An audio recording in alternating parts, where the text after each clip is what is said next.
सौम्या ने उतारा आदित्य पर गुस्सा। जी हाँ दोस्तों, आपको बता दें कि सौम्या और आदित्य की लड़ाई हो जाती है क्योंकि आदित्य ने जॉब जो है वो गुस्से में छोड़ दी है और अपने बॉस को घर से निकाल दिया है। दरअसल आपको बता दें कि सौम्या जो है वो जैसे मिलने आती है आदित्य से और बोलती है, देखो ये मैं कपड़ा पहनने वाली हूँ तुम्हारे इस फंक्शन में, ऐसा वैसा करके कुछ बोलती हैं। तो आदित्य जो रहता है वो गुस्से में एकदम से बोलता है कि अब कोई प्रमोशन वाला कुछ नहीं होने वाला और ना ही मैं कोई जीएम बनने वाला हूँ, क्योंकि मैंने इस कंपनी से हाथ धो बैठा है और मुझे इस कंपनी से निकाल दिया है। तो मेरा प्रमोशन तो दूर की बात है, अब मुझे उस जॉब से निकाल दिया गया और उस कंपनी से निकाल दिया गया।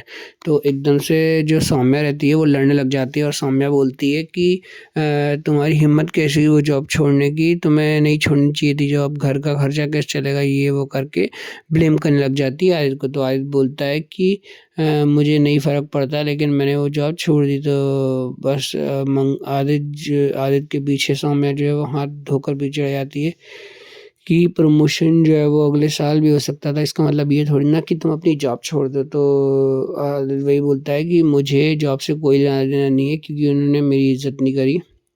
फिर आदित्य मंगल के पास बैठकर बातचीत करता है कि अब पता नहीं कैसे बच्चों की फ़ीस भरेगी, घर का खर्चा चलेगा, माँ-बाप के हमारे क्या बोलते दवाइयों का खर्चा निकलेगा, घर का रेंट निकलेगा, ऐसा-वैसा। तो मंगल बोलती है, आप बिल्कुल चिंता मत करिए, मैं देख लूँगी। फिर मंगल जैसे ही ऑफ़िस में जाती है तो सब लोग खाना खा रहे होते हैं और खाना खा रहे होते हैं तो मंगल पूछती है, तो सॉरी मैं लेट हो गई खाना आने में, लेकिन आप लोगों ने खाना स्टार्ट कर दिया। तो सब ऑफ़िस वाले बोलते हैं कि मंगल जी, आज हम आपके टिफ़िन वाला खाना नहीं खा रहे, या अब हमने दूसरा मतलब वो हायर कर लिया है, ऐसा करके बोलते हैं।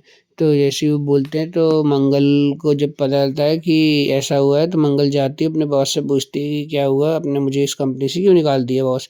तो बॉस बोलते हैं, मंगल तुम्हारा खाना जो है वो ऑफ़िस वालों को बिल्कुल भी पसंद नहीं आ रहा है, इसलिए तुम्हें इस कंपनी से निकाला जाता है। तो मंगल बोलती है, मेरी क्या गलती इसमें जो आप मेरे खाने के साथ ये दोष निभा रहे हैं? तो वो उसके बाद बोलते हैं, अब से आपकी इस कंपनी में कोई जगह नहीं है, तो आप भी इस कंपनी को छोड़कर जा सकती हैं। इसीलिए दूसरे शेफ़ को हायर कर लिया गया है इस काम के लिए। तो अब देखना होगा क्या मंगल या आदित्य में से कौन चलाता है घर का खर्चा।